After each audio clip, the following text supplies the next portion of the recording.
Have you ever wondered if death might be kinder than life? Have you ever asked yourself what it would feel like to give everything your blood, your honor, your very body, only to find the reward was not peace, but a prison? And in the quiet hours, when you lie awake fearing the emptiness of tomorrow, do you ever ask, what if I am forgotten? What if I keep fighting, but lose myself along the way?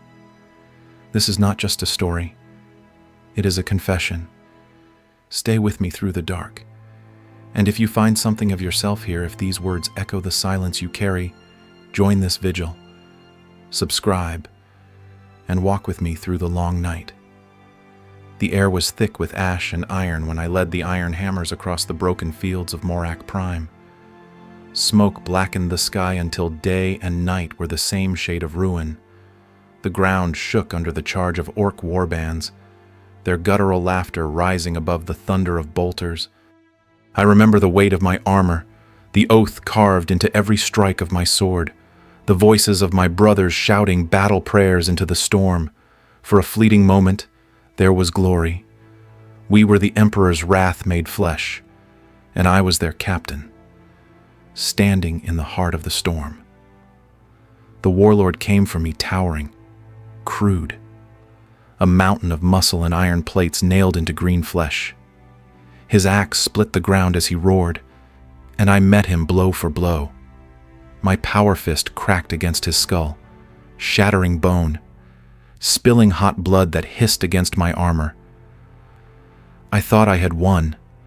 I thought the tale would end with my name sung in the halls of remembrance. But as the beast toppled, his dying swing found me. The edge of his weapon, jagged and brutal, struck the seam of my armor where my backpack met my spine. There was no sound, only the sensation of breaking. My vertebrae snapped like brittle glass. My legs gave way. My breath was fire and ice at once. I fell. I remember the world tilting, the ground rushing up, my brothers' voices distorting into echoes. The smell of oil and blood mixed in the dirt beneath me. I could not move.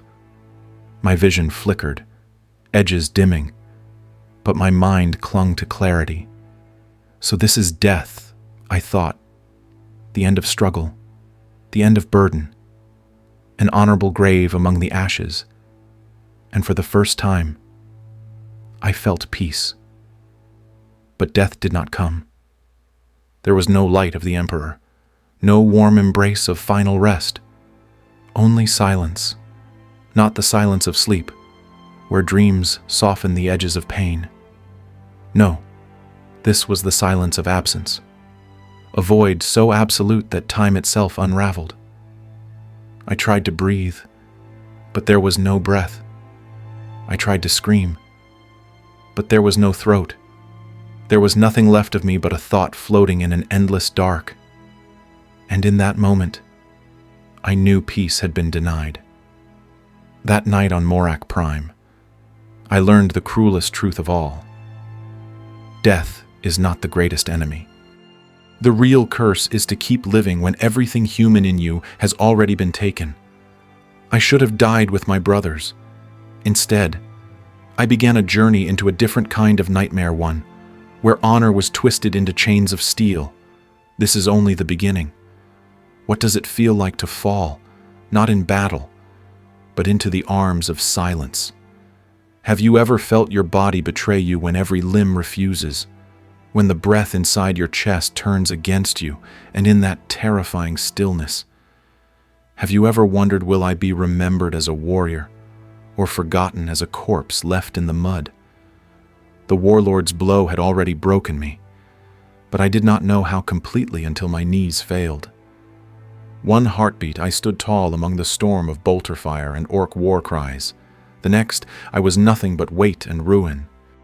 My vision fractured into shards, each one a glimpse of the battlefield, the banners of the iron hammers whipping in the wind, the crimson spray of blood on blackened stone, the eyes of my brothers filled with fury and devotion. Then the ground struck me. It was not the impact of soil and rock I felt, but the shattering of everything that had held me upright. The earth did not catch me, it consumed me. I tried to rise. My will was iron, but my body was already gone. My spine, once the pillar of a captain, had snapped. I was aware of my legs, but they no longer obeyed.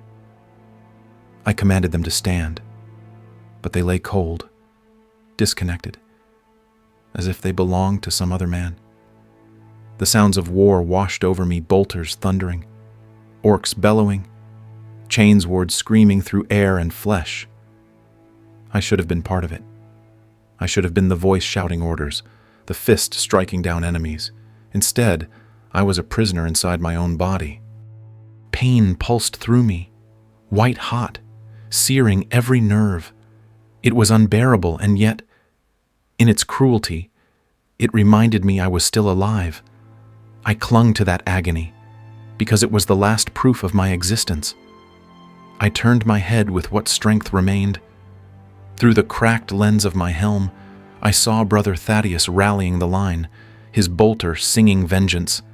I saw Brother Carius drag a wounded Marine behind cover, his armor slick with gore. My brothers fought on, unbroken, as they were sworn to, and I, Ulrich Vainer, Brother Captain, lay broken, useless, staring into the dirt. But even as my body failed, my mind remained clear.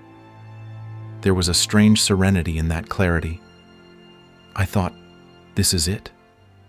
The end of my watch. I thought the Emperor will receive me. My name will be etched into the halls of remembrance. My brothers will carry the story of my fall, and my death will not be meaningless. For the briefest instant, I felt peace, not joy, not triumph, but release. A captain's duty fulfilled, yet the peace was a lie. The darkness that took me was not the warmth of final rest. It was not the promise of reunion with saints and martyrs. It was emptiness, a silence that reached into every corner of me and pulled all meaning away. There was no voice of the Emperor, no choir of angels, no gentle closing of my eyes, only the sharp awareness that I was still thinking, still knowing, still present in the void. I had fallen, my body shattered, my breath stolen, my brothers beyond reach. But the curse was not in the fall itself. The curse was in the survival that followed. You may believe death is the end of pain. You may even pray for it when the weight of your days feels too much. But I tell you this, there are fates crueler than death. For me, the fall was not a descent into peace. It was the first step into a prison that would outlast centuries. And when you next wonder if survival is always a blessing, remember me. What do you imagine death to be?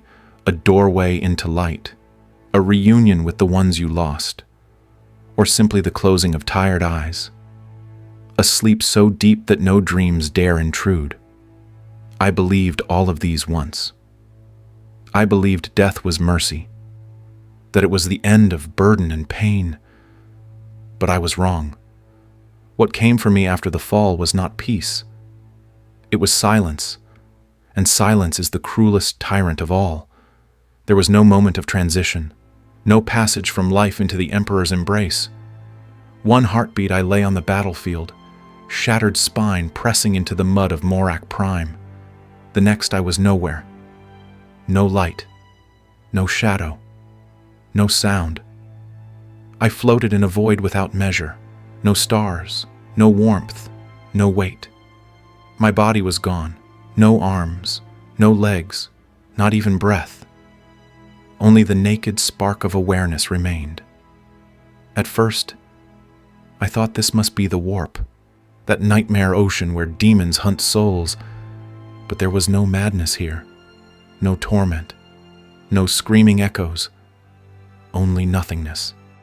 Time has no meaning in the dark. Seconds bleed into centuries, and the mind claws for any anchor it can find. I searched for memories, faces of brothers, the roar of battle, the prayers I had whispered as a boy. They came for a moment, then dissolved like smoke. I tried to speak, but I had no voice. I tried to move, but I had no body. Even pain deserted me, and in its absence I felt something worse: irrelevance. You cannot know the weight of silence until you carry it in your soul. It presses in from all sides, reminding you that you are nothing, that you exist without purpose, that even memory will betray you. And yet, I did not fade. I expected oblivion to claim me, to sink at last into true death. Instead, I endured. Consciousness clung stubbornly to itself, like a candle refusing to die in a storm with no wind. That was when I understood the truth. This was not death. This was captivity. Something held me, though I could not name it. Some unseen chain bound me to awareness, refusing me both life and release. I had been denied the mercy of ending. I do not know how long I drifted there. Perhaps hours, perhaps decades. Thoughts stretched thin, fraying like old parchment, until even the idea of myself began to unravel. Then light. It came suddenly, like a blade cutting through eternal night. Harsh, mechanical, merciless. Voices rose around me, chanting in tones both reverent and cold. At first, I thought it was angels at last, come to deliver me. But the words were wrong. They were not prayers of comfort, but incantations to the machine. I was being pulled back, not into life, not into flesh, but into something else. In the silence of death, I discovered a horror worse than the battlefield. Death was supposed to free me. Instead, it chained me tighter. I was not gone. I was not alive. I was kept. The message. And so I tell you this.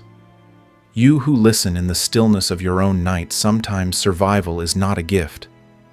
Sometimes the worst thing is not to die, but to linger. Beware the silence. Beware the empty places where thought endures without hope. For in that silence, you will learn, as I did, that the grave is not always the end. What would it feel like to open your eyes, only to realize they were no longer yours? What would it mean to speak, only to hear a stranger's voice echoing back at you in iron tones? And worst of all, what would it mean to wake from death itself, only to learn you had been denied even the right to rest? Light pierced the void, blinding, sharp, unnatural. For a moment, I thought it was the Emperor's radiance at last, but then I saw the truth. It was not sunlight. It was not heaven. It was the glow of cold lumen lamps, stark and surgical, glaring down upon me from a vaulted chamber of stone and steel. The silence that had bound me was gone, replaced by a low, mechanical hum. It vibrated through me, not against skin or bone, but through metal and circuits. I realized, with dawning dread, that the sound was not outside me. It was inside me. A figure leaned close, black armor polished to a dull gleam, skull-faced helm gazing into my new vision. Chaplain Morai. I knew his presence as one knows the sound of a father's voice, familiar, commanding, undeniable. Brother Captain Ulrich Wehner, he intoned. His voice was steady, heavy with ritual weight. You have been chosen for the highest honor. Your service to the Emperor continues. I tried to answer. My throat should have been ash, my lungs ruined, but a grinding resonance filled the air, harsh, mechanical, inhuman. It took me a moment to realize it was my own voice.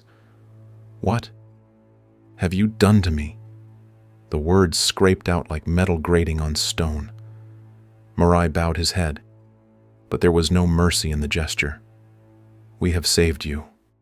Saved? The words struck like a knife. I looked down, or tried to. My vision obeyed differently, shifting with the whir of servo motors. And there it was, no hands, no flesh.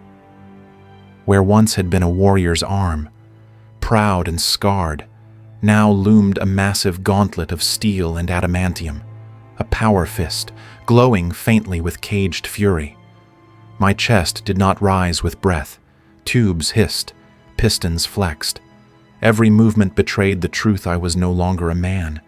I was a sarcophagus wrapped in armor, a tomb that walked. I was a dreadnought. Images came flooding back: the orc warlord, the crack of my spine, the darkness that should have been the end.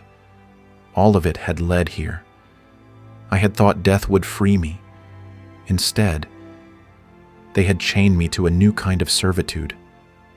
I wanted to rage, to tear the chamber apart with these new, monstrous limbs. But even that was stolen from me. My strength was immense. Yes, but it was no longer mine. It belonged to them, to the chapter, to the Emperor. Morai's voice cut through my spiraling despair. Your body was broken beyond repair, but your spirit burns too bright to lose. You are reborn in iron and adamantium. You are eternal, eternal. The word was not promise. It was sentence. I had awakened, but not into life. I had awakened into a prison. Every hum of the machine, every hiss of hydraulics, was proof of my captivity. Once I had been Captain Ulrich Vayner. Flesh, blood, soul. Now I was something else. A weapon, a relic, a ghost in iron. They called it honor. They called it salvation. But I tell you this, not all honors are blessings. Some are curses wrapped in ceremony, chains painted gold, and in that first awakening, staring through lenses that were not eyes, hearing a voice that was no longer my own, I understood I had not been saved. I had been claimed. What would it feel like to wake inside your own coffin, to realize the body you once trusted, your hands, your voice, your breath had been stolen, replaced with iron that obeys but never feels? Would you still call that survival? Or would you name it what it truly is? Imprisonment? The chamber echoed with the murmur of tech priests chanting Binharic hymns. Cables hissed, sparks arced from glowing runes. My world had shrunk to the weight of steel around me. Test motor response, one of them intoned. I tried to raise my right hand. Instead, the entire room trembled as a massive gauntlet of adamantium rose, servos grinding, fingers like siege engines flexing. The gesture was clumsy, monstrous, yet the machine obeyed more swiftly than flesh ever had. I lifted my left arm. The whine of hydraulics answered. This hand was not a hand. It was a cannon, an assault weapon fused to me, as permanent as bone once had been. I wanted to feel the weight of the weapon. But there was no weight, no strain, no warmth of muscle, only data. Cold numbers whispered across my mind, targeting range, ammunition count, recoil compensation. I was not holding a weapon. I had become one. I tried to breathe. Reflex, instinct, but no breath came. Instead, I heard the slow wheeze of life support pumps, the hiss of filtered oxygen circulating through ruined organs. My chest did not rise. My lungs no longer expanded. I tried to speak, to demand release, to curse them for what they had done. The sound that issued forth was not my voice. It was a mechanized growl, hollow and distorted, each word twisted by vox relays until it resembled nothing human. I was speaking. Yes, but the man who had once owned that voice was gone. I looked down again at my form. Not flesh, not scarred armor bearing the marks of battles fought. Instead, a towering sarcophagus mounted on servos, wrapped in plates of iron thicker than any fortress wall.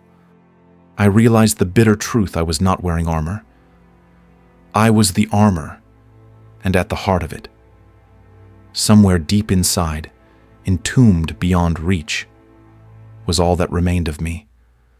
A fragile remnant of ruined flesh, suspended in fluid, wired into machines that would not let me die.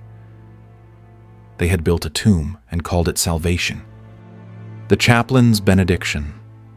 Chaplain Morai stood solemnly at my side, his skull-faced helm gazing up at the towering machine I had become. "Brother," he said with ceremonial gravity, "rejoice. You have been granted eternity.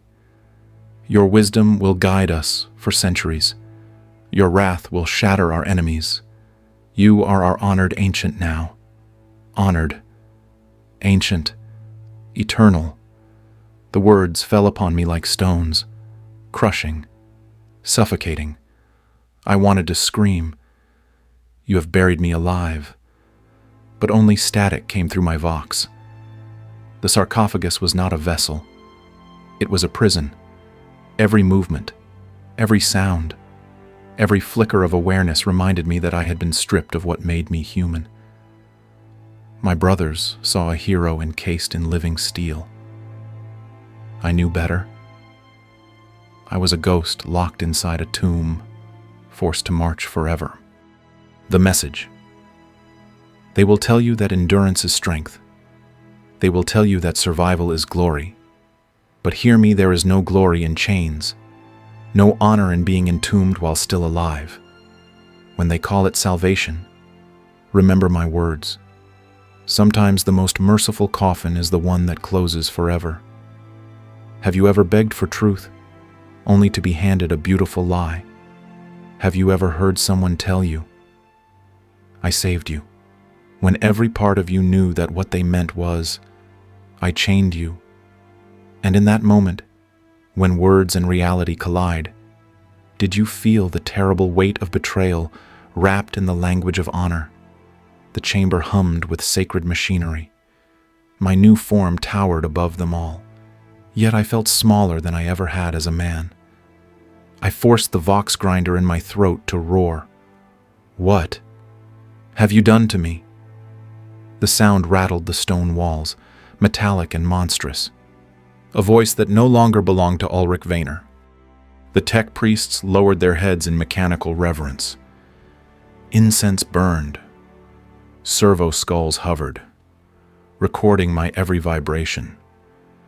They treated me not as a brother returned, but as a relic awakened. Chaplain Morai alone stepped forward, his skull helm inches from the iron bulk of my sarcophagus. "We have saved you," he said. Simple. Final. As if the words themselves were salvation, but I heard the hesitation behind the certainty, a crack in his ritual tone. Morai knew what he was saying was both truth and cruelty. Saved. The word twisted like a blade. Saved. My voice boomed, static lacing every syllable. I cannot feel the ground beneath me. I cannot breathe air. I cannot bleed. You call this life. Morai's posture did not falter, but his silence spoke volumes.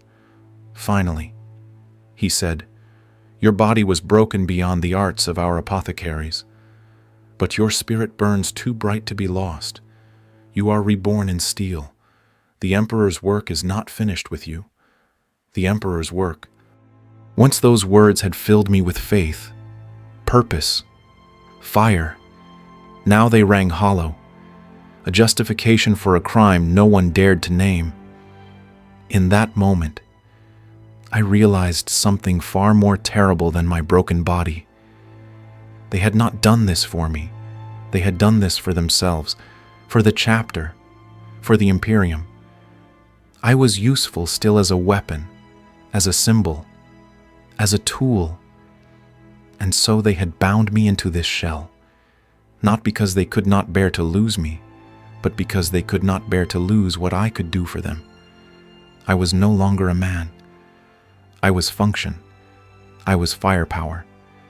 And they dared call it mercy. I wanted to deny it, to believe Morai's words, to cling to the hope that this honor was truly a gift. but every movement betrayed the lie. The hiss of pistons where lungs once drew breath.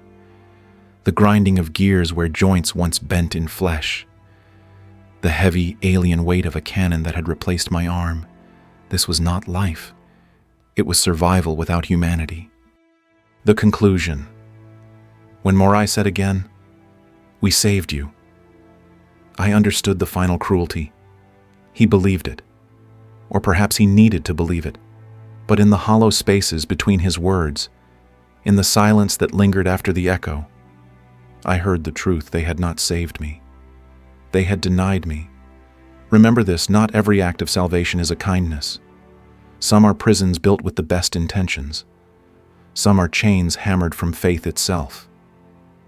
When someone tells you, "I saved you," ask yourself, did they save you for your sake or for theirs? For me, the answer was clear. I had not been given a gift. I had been stolen from death. And death, I realized, would have been the greater mercy. What do you think of when you hear the word sleep? Do you imagine rest after a long day, the comfort of dreams, the healing touch of silence? What if I told you, sleep can become something else entirely, not rest, not comfort, but a prison darker than death, where time itself devours you after the ritual of awakening and the bitter exchange with Chaplain Morai. The tech priests began their final litany. Their hands, stained with sacred oils, moved across the runes that bound me to this new form. Standby sequence initiated, one of them intoned. Standby. A word that should have been harmless, but I felt the weight of it before the darkness even touched me. Systems cycled down. My sensors dimmed.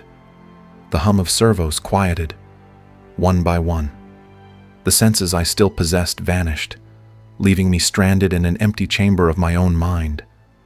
At first, I thought it would be sleep, as I had once known it, fitful perhaps, but filled with fragments of memory and dream. I reached for those dreams, desperate to see my brothers' faces, the banners of my chapter, the suns of worlds we had fought upon. Nothing came. No memory, no image, no echo of laughter or hymn. Only a void. This was not the gentle darkness that heals the weary. It was the suffocating kind, an endless black, where thoughts still lived but had nothing to cling to. I was conscious. I was trapped. I was alone. Time unraveled. Was it seconds, hours, days? Each moment stretched until it felt like centuries. Without sensation, without change, the mind claws at itself. I replayed the fall on Morak Prime 1,000 times, until even the pain dulled into nothing. And then came the fear. I realized that this sleep was not escape. It was captivity. Every deployment, I would wake. Every victory, I would be returned.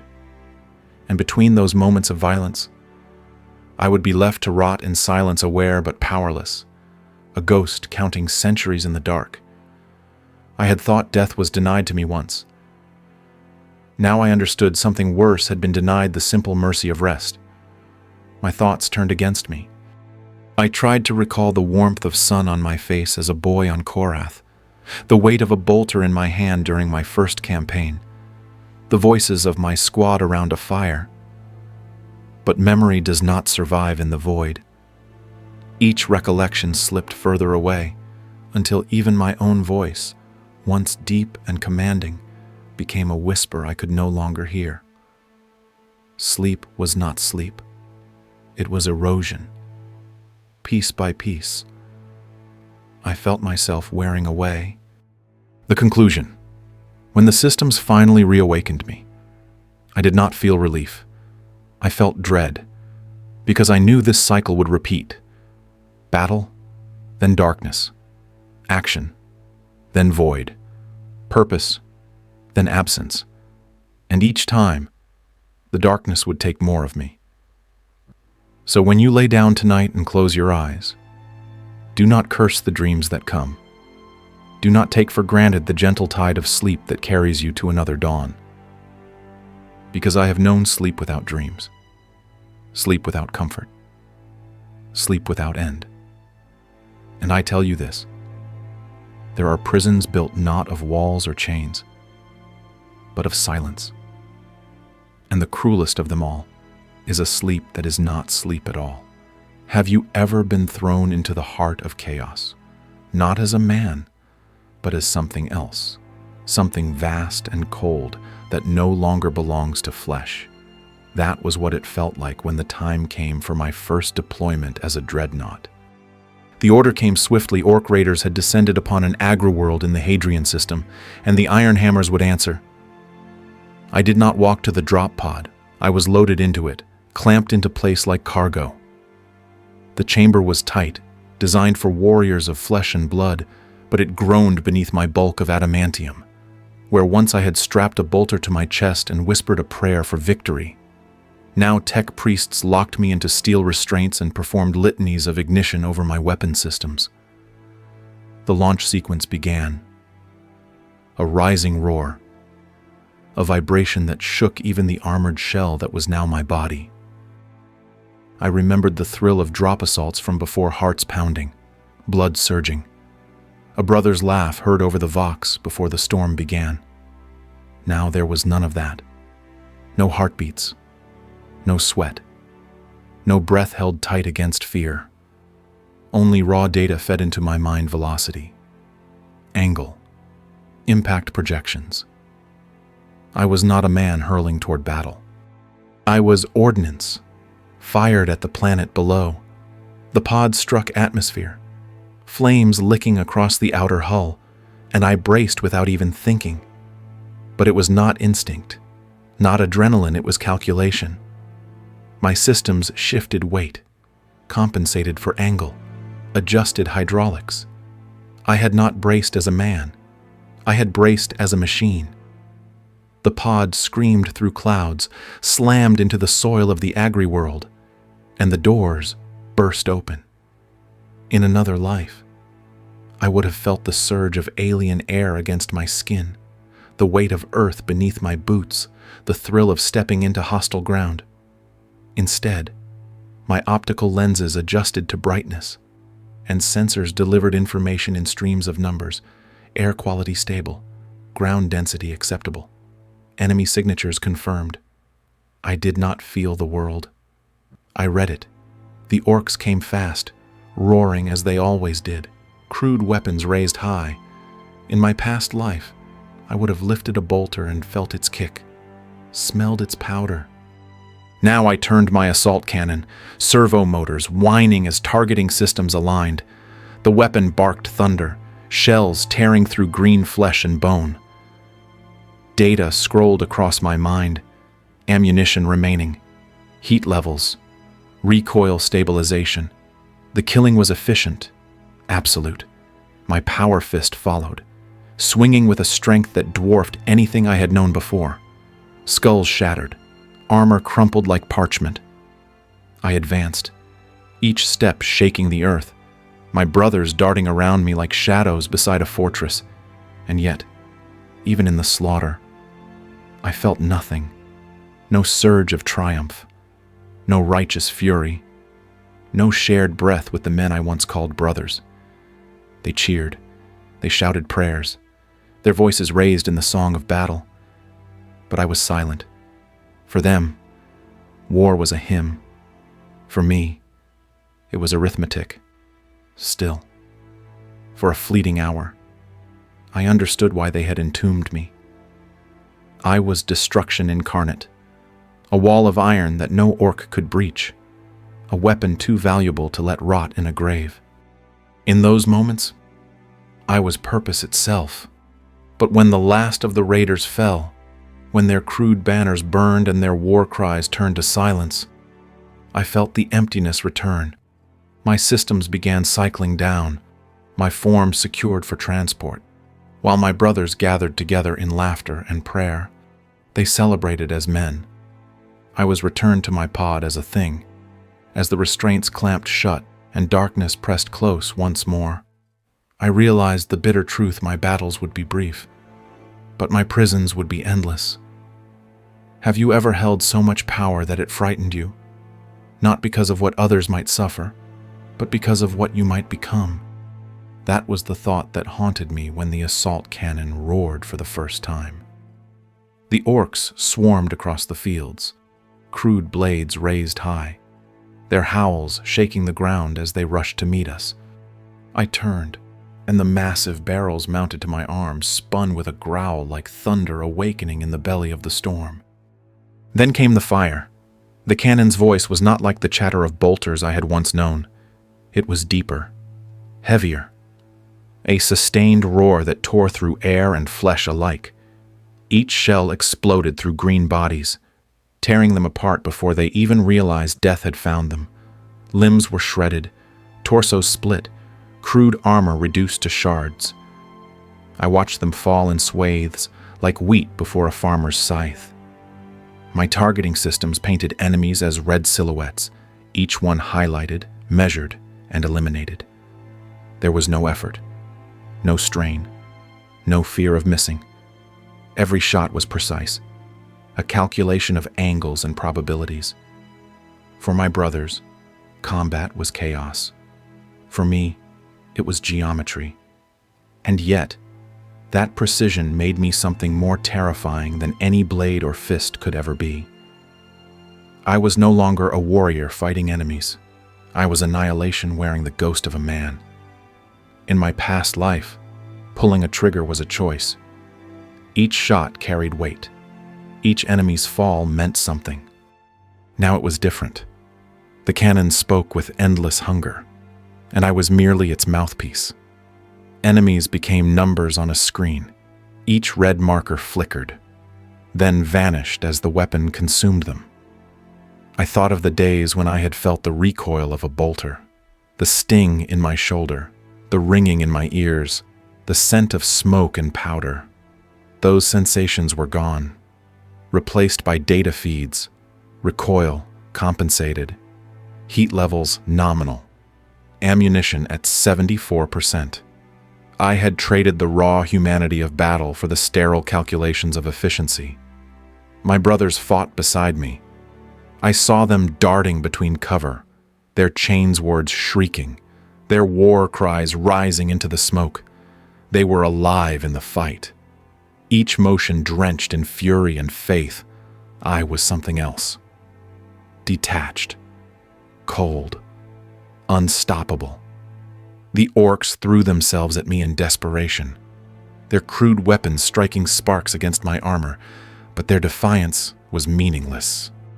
I swept them aside, one after another, until their warband collapsed into silence and ruin. My brothers cheered. They sang hymns of victory, voices rising in praise of the Emperor. But as the smoke cleared and the cannon's barrels cooled, I felt only the hollow echo of the void. For a moment, I had been everything they wanted me to be, the Emperor's vengeance made manifest. But when the battle ended, I was left with nothing. No triumph, no joy, no shared breath of victory, only silence. And in that silence, I realized something terrible. The assault cannon had not simply killed the orcs. It had killed something in me as well. Power without feeling is not a gift. It is a theft. The cannon gave me strength beyond imagining, but it stole the very thing that made that strength matter. And so I tell you, beware when your victories feel empty, for it may not be your enemies you are losing, it may be yourself. Once, the clash with an enemy warlord would have been the pinnacle of honor. To strike down the beast that commanded the horde, to match strength against strength, will against will, that was what we trained for, what we prayed for, what we believed was the highest glory a captain could know. But when the orc warlord came for me on that agri-world, I discovered that glory had no place in what I had become. He was massive, even by the standards of his brutal kind, clad in scavenged plates of iron and leather. a crude axe raised high in his hands. His roar shook the battlefield, rallying the surviving orcs. And for a moment I remembered what it felt like to face such a foe as a man, the pounding hearts, the surge of adrenaline, the blood singing with fury. That memory was all I had. For now, I felt none of it. My targeting systems locked onto him, data flashing across my mind size, distance, angle of attack. He charged, earth shaking beneath his feet, each step tearing into the ground. I met him with my assault cannon, the weapon thundering as shells ripped into his flesh. He kept coming, wounds gaping, bones shattered, but still, he roared. I turned, servo motors grinding, and brought my power fist down with a blow that would have crushed a tank. The impact was thunder, the sound of iron and flesh breaking as one. The warlord staggered, defiance still burning in his eyes, and swung his axe with desperate strength. Sparks flew as it struck my armor, meaningless against the ceramite that encased me. I struck again. This time the fist connected with his skull. Bone collapsed, blood sprayed in a crimson arc, and the orc leader fell at last. Around us, the horde faltered. Without their warlord, their fury broke, and my brothers cut them down with bolters and blades until silence returned to the field. In another life, I would have felt triumph. I would have raised my voice with my brothers, singing the hymn of victory, praising the Emperor for his strength made manifest. But there was no triumph in me, only the cold fact target eliminated, objective complete. I looked down at the body of the warlord, once a mountain of defiance, now a broken husk in the dirt, and I felt nothing. No pride, no joy, no sense of vindication, only the silence of calculation, the mechanical satisfaction of a mission accomplished. My brothers cheered, their voices ringing across the fields, but to me it was noise. For them, this was glory. For me, it was just another entry in a tally that would never end. I had felled the warlord. Yes, but in the moment when I should have felt most alive, I realized I was already dead. Victory without humanity is not victory at all. I killed the warlord. But in truth, something greater had died long before my capacity to feel the honor of triumph. Remember this when the moment you dreamed of comes and leaves you empty. It may mean you have lost something far more precious than the battle itself. The battlefield was silent now, save for the hiss of cooling weapons and the groans of dying orcs. Smoke drifted low across the fields, curling around shattered barricades and scorched earth. My brothers raised their voices in song, hymns of praise to the Emperor carried on the wind like the echo of some ancient ritual. Their voices were strong, alive, filled with triumph. I stood apart, a mountain of steel among men of flesh, and though their words reached my sensors, I could not feel their meaning. Once, after such a victory, I would have joined them. I would have torn off my helmet, let the smoke sting my eyes and lungs, and shouted the hymn until my throat was raw. I would have clasped hands with my brothers, laughed at the closeness of death, and given thanks for another day to fight. But now, I only listened. The hymns were data, sound waves measured and processed by mechanical senses. Their joy was a pattern I could observe but not inhabit. I felt no laughter, no warmth, only the slow cooling of servos and the settling of gears. A young brother approached me, Thaddeus, barely a century in the chapter, his armor still carrying the sheen of new ceramite. He looked up at me with awe in his eyes, and I recognized the expression. It was the same one I had once worn when I looked upon the ancients of our chapter. Sleep well. Ancient one, he said, resting a gauntleted hand upon my armored leg. His tone was gentle, meant as kindness. He could not know what his words meant. Sleep was not rest. Sleep was oblivion. Sleep was the void, a darkness without dream or memory. For me, every descent into that abyss was a death, and every awakening a cruel rebirth. I wanted to tell him this, to make him understand. But when I spoke, it was only the grinding mechanical rasp of my vox. "Thank you, brother," I said, because the truth would have been too heavy for him to bear. The others continued their celebrations, some kneeling in prayer, others stripping trophies from the fallen, their voices mingling in laughter and chants. I watched them as one might watch a memory already fading, aware that I stood outside their circle, unable to enter. They were alive. I was something else. As the transports arrived, they boarded together, sharing stories of valor and jesting at each other's wounds. I was loaded separately, cradled in a massive cradle of steel, secured in place like cargo. Their voices echoed faintly from another compartment, laughter and hymns blending into the rhythm of engines.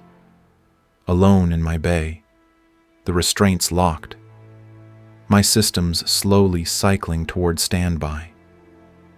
I realized the full weight of the curse. I had not been preserved to live among them. I had been preserved to outlast them. The joy they carried, the fellowship they shared, it would all fade, generation by generation, until none who fought beside me remembered the man I had been. Only the machine would remain. And so, as the darkness crept over me, I asked myself the question that had no answer: was this survival? Or was this the slowest death imaginable?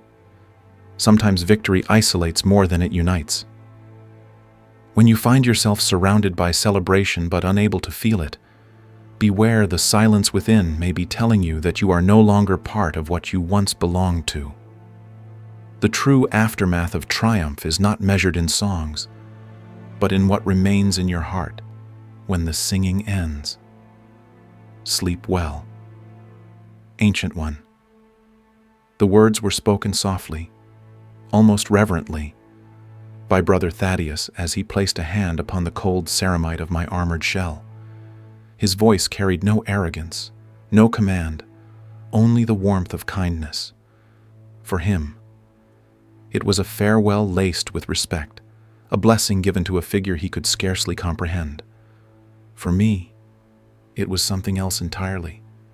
Once, long ago, I had known what it meant to sleep.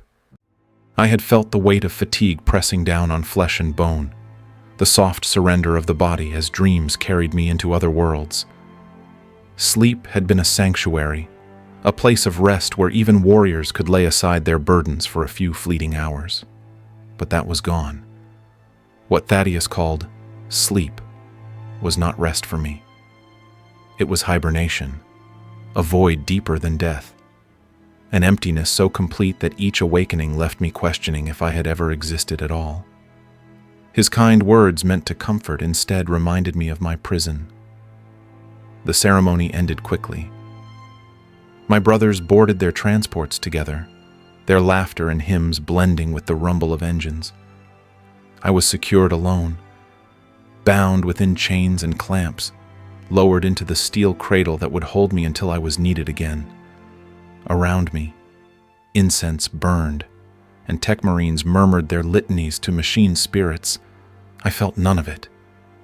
The restraints tightened. My systems began their slow descent into dormancy. That was the moment when Thaddeus leaned close and whispered his blessing. He believed he was offering solace. He believed that within my shell, I might carry peace into slumber. He could not know that those words struck deeper than any enemy blade. For him, sleep meant renewal. For me, sleep meant erasure. Every cycle into the void stripped something away. Memories blurred, names faded, faces dissolved into mist. Each awakening left me less a man and more a machine. Thaddeus could not understand that when he said sleep well, what I heard was die quietly. And I could not tell him. I could not crush his kindness with the weight of my truth. so I answered only with silence, my voice restrained behind the mask of duty. Around me, the songs of my brothers grew faint, then vanished entirely as the compartment sealed. The last sensation I carried into darkness was the warmth of a young warrior's faith, a faith untouched by centuries of waking into iron. He cared for me as a brother, but his care was like sunlight falling on stone, bright, gentle, yet unable to penetrate the surface. Alone, I drifted toward the void once more.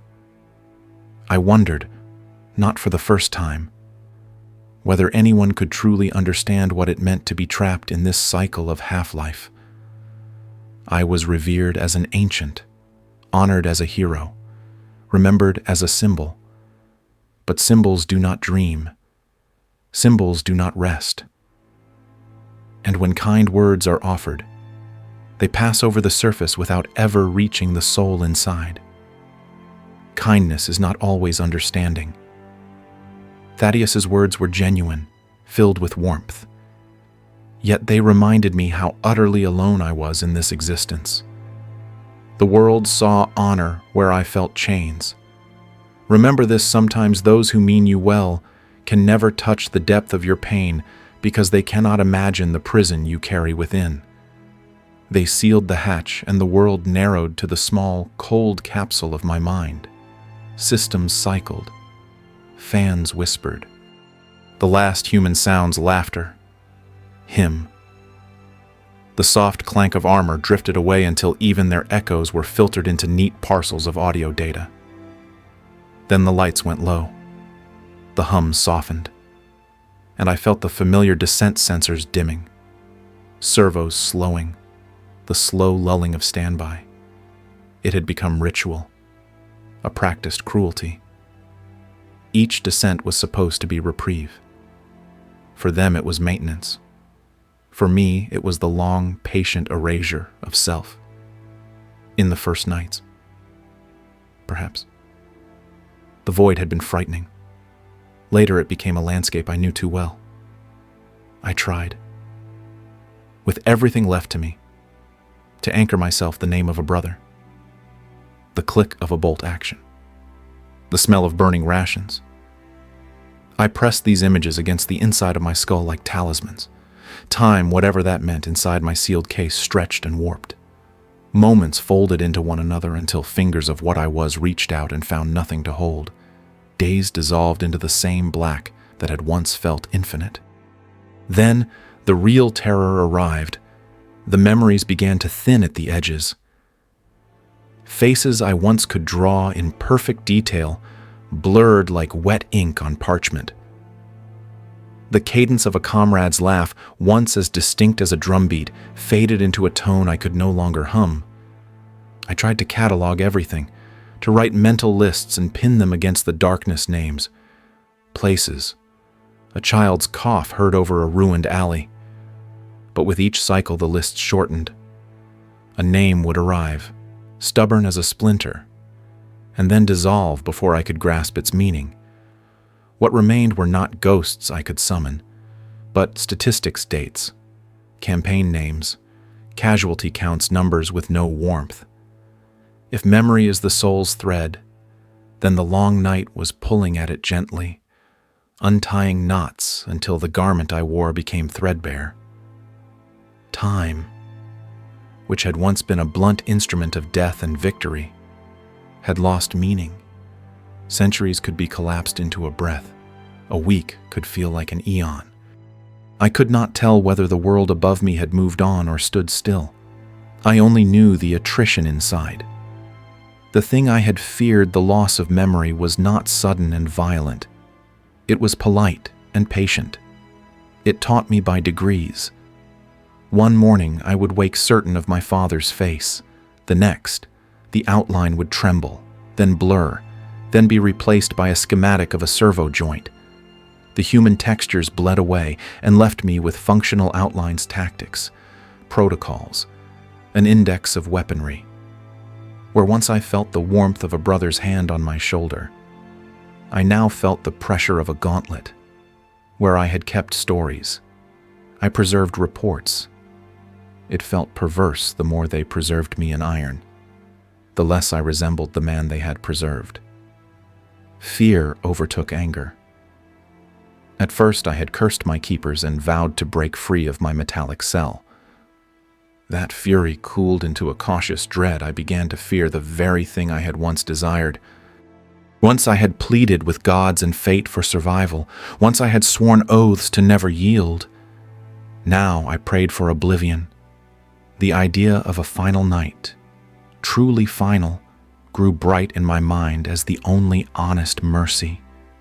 Eternity, once an honor, had become a slow, polite execution. Each waking hour took from me another shard of self. Each sleep returned me to a person made of numbers. I started to measure my life not in battles survived, but in small resistances, a name I forced myself to remember until morning. A tune hummed into the dark until its rhythm clung to the core of me.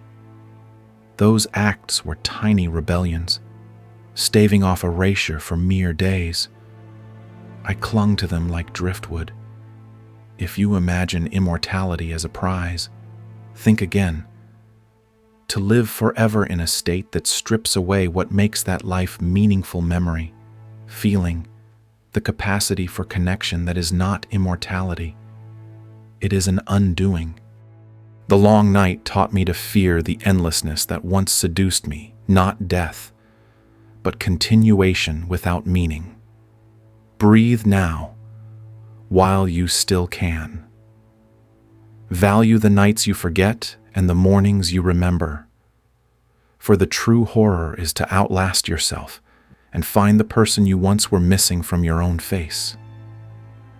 Am I still me? The words were little more than a thought, a whisper that never reached air. In the silence of the sarcophagus, it echoed louder than cannon fire. For years, decades, perhaps centuries, I had endured the long nights of forced slumber. But this time, when awareness flickered against the void, the question formed unbidden. Who was I? Did I still belong to the name they spoke in reverence, or had that man been buried long ago? With nothing but a machine left to walk in his place, I tried to remember. I closed what remained of my mind around fragments of the past. My own name, Ulrich Wehner. Yes, I remembered the syllables, heavy and familiar. But was it mine still? Or had it become only a sound others used when they spoke to a weapon they did not understand? I pressed harder, searching for my own face. Once I had been able to recall it instantly, the scar that ran across my jaw, the pale eyes that reflected firelight, the hair shorn close in discipline. I forced the image forward, but what came was blurry, unstable, melting as I reached for it. My own features drifted like a reflection disturbed by ripples. Desperate, I searched for my voice. I wanted to hear it, the sound of words spoken by flesh, not the grinding rasp of the Vox speakers that had replaced me. I remembered laughter low, rough, from the belly. I remembered how it had once startled even me, because laughter felt strange in the life of a warrior. I clung to that fragment, repeating it silently, hoping to make it whole again. But the memory weakened, slipping through my grasp. The laughter stretched thin, turning from sound to vibration, then fading altogether. The harder I clung, the faster it dissolved. Faces of brothers I had once led dissolved with it. A smile I had once given after victory blurred into nothing. Even the prayers I had whispered before battle began to sound foreign, as though recited by a stranger. Memory, I realized, was not a stone. It was mist. And now, in the endless cycle of sleep and waking, the mist was burning away under a sun I could not see. When the fragments vanished, I was left with silence, not the silence of rest, but the silence of absence. The man I had been was thinning, unraveling, becoming transparent. I was a shadow stretched over metal, a ghost bound to a machine that pretended to remember. And in that recognition came despair more profound than any wound I had suffered in battle. I could endure pain. I could endure centuries of war. But to lose myself piece by piece, that was the wound that never closed. I was still aware, still functioning, still alive by the definitions of the Tech Marines, but awareness without identity is not life. I was a figure hollowed from within, a memory walking on legs of iron, a name without a soul to give it weight. I had become a shadow. Memory is the soul's true form. Strip away the memories and the man vanishes, leaving only an echo in the shell of his body. In the dark, I learned this truth. We are not our armor, our weapons, or even our victories. We are what we remember. And when memory fades, humanity fades with it. The alarms came first, harsh, metallic, shrieking through the void that had been my only companion. They tore me from the dark, pulled me upward into the half-life of awareness. I felt the hum of power cells reigniting, the ache of servos groaning back to motion, the hiss of ancient systems feeding life into flesh that was too broken to deserve it. Once again, I awoke. Around me, Tech Marines chanted their litanies, voices flat with ritual, cables disengaged, clamps released, and my sarcophagus shifted as if to remind me that I was not free, only rearmed. My optics flickered on, harsh light stabbing into consciousness. Status readouts scrolled before me, armor integrity stable, weapon systems online, life support nominal. The same checklist, repeated across decades, centuries, perhaps millennia. Another return. They briefed me quickly. A world under threat. Raiders spilling across its cities. My presence required. The cycle was familiar. I would be delivered to war, unleashed like a storm, then returned to silence when the killing was done. I prepared, or rather the machine prepared me. Targeting arrays aligned, ammunition counts verified. Power fist coils warmed until they hummed like caged lightning. I should have felt anticipation, that old hunger for the clash of war. Instead, I felt only the mechanical certainty that it would happen, and that I would endure it as I always had. I studied the faces of the brothers who gathered near, eager and reverent in the way only the young can be. Their eyes burned with belief, their voices trembled with pride. To them, my awakening was a sign of the Emperor's will, proof that their cause was just. They looked upon me and saw strength, hope, perhaps even immortality. I looked upon them and saw names that would not survive the next century of my memory. Their faith pressed against my silence, but could not reach me. As I was loaded into the drop pod, chains securing my massive frame, I searched within myself for something to cling to, a name, a memory, a fragment of warmth, anything that might anchor me. Nothing came. The long night had stripped too much away. My face was gone, my voice gone, even the memory of laughter scattered like ash. There was nothing left inside me but the echo of old battles and the cold efficiency of the machine. I had become not a man fighting, but a weapon carried from battle to battle, powered on when needed, powered down when spent. The pod doors sealed. The vibration of engines began. Soon I would crash into another war, tear through another enemy, and be returned again to darkness. I realized then that the pattern would not break. This was not survival. It was repetition without end. A cycle that mocked the idea of meaning. Wake, kill, sleep. Again and again, until even the fragments of humanity left in me were erased. The cruelest chains are not forged of iron or steel, but of cycles that never end. To live trapped in repetition, without change, without release, is the harshest imprisonment of all. Death frees, life renews, but the loop, the endless return, devours the soul until nothing remains but function. That is the weight I carry, and it is heavier than any enemy's blade. This is the highest honor. The words of Chaplain Morai echoed in my mind as the machine's spirits purred and the drop pod sealed around me. They had been spoken long ago, when I first awoke in this sarcophagus, broken beyond repair, and was told I had been granted a gift. Back then, I had believed him, or at least tried to. I had accepted the rhetoric, clung to it as a drowning man clings to driftwood. Honor, they said. Eternal service. A living legend. Now, centuries later, the echo of those words felt more like mockery than truth.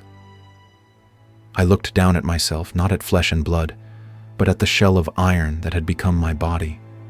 Servo joints whirred, weapon mounts hummed, power conduits glowed faintly beneath armored plating.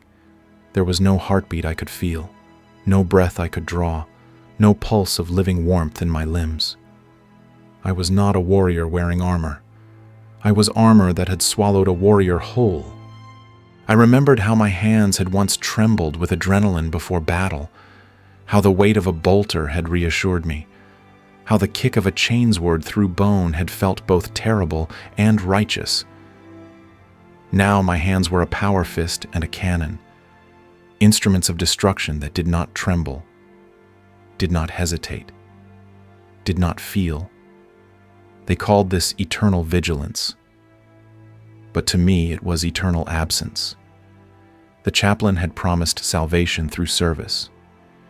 Yet what had been given to me was not salvation at all. It was exile. I had been exiled from my own humanity, chained to an existence where battles blurred into one another and memories dissolved into static. They called it honor because they needed to believe in it. They needed to look upon me and see a hero preserved, not a man condemned. But I understood now. This honor was a curse disguised in sacred words. It was not immortality, it was imprisonment. It was not glory, it was torment.